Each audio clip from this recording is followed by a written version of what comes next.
they should. She'd never be able to make herself climb this steep, rocky trail to this isolated spot again, knowing what she was coming here for. Neva stood on shaky legs, her focus on the cliff's edge. It was maybe a couple of dozen steps if she ran, and she was going to have to run if she wanted to clear the chalky sandstone side of the hill. She blanked out that dreadful image and took a step forward. 2 steps. 3. Her heart was pounding so hard that she could hear it throbbing in her ears, feel it in her throat. There were tears streaming down her face now, but she took another step, and another. Her knees were jelly, and if she didn't hurry, her legs might give way. Suddenly, that something deep within her stirred again. She heard it call out to her as she took another wobbly step, but she dared not listen. She dared not heed. 6 steps. 7. He didn't know why his lupine persona had brought him here. Travis William had needed to go for a run, and had simply given his inner wolf its head. You damn well better know the way back. His alter ego ignored him, too busy enjoying its freedom to respond. Boxy boulders erupted through the steep, grassy hillsides like a giant's molars, and pine trees punctuated the slopes, their roots clinging to the sharp incline.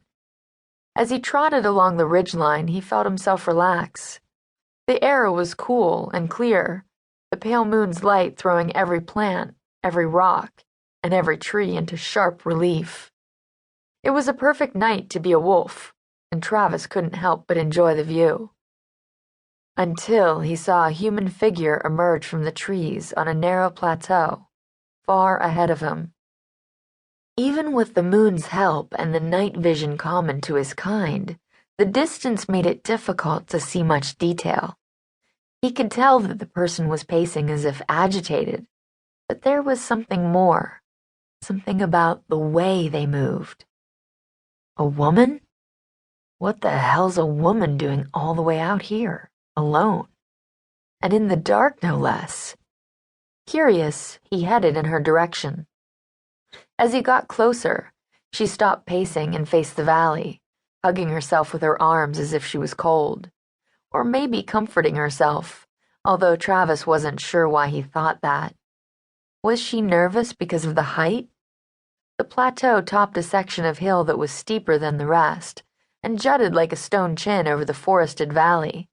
The vantage point would be a photographer's dream, but as the stranger suddenly took a shaky step in the direction of the edge, his gut said she wasn't there for the view. Her body language spoke of fear and terrible resolve as she took a second step. A third.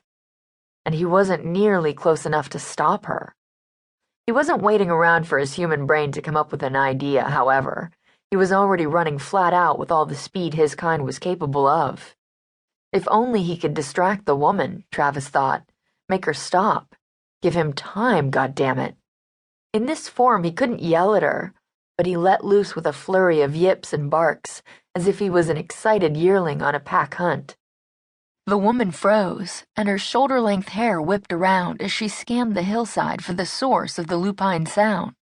It was unlikely she'd see him at this distance, his tawny gold coat blended with the dry grass, day or night. Yet she did.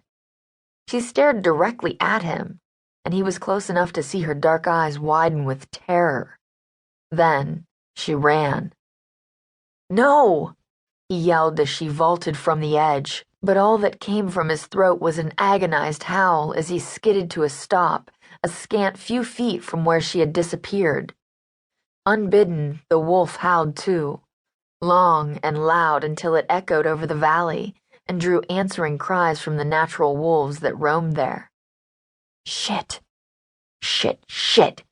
He'd known he couldn't save her. He'd known he was too far away. Knowing didn't prevent the bare-knuckled punch to his heart, though. A drop like that was guaranteed fatal to a fragile human. All that was left was to walk away. But at that, a snarl broke from his lips. A clear message from his ever-rebellious animal side. Forget it, Travis argued with his lupine self.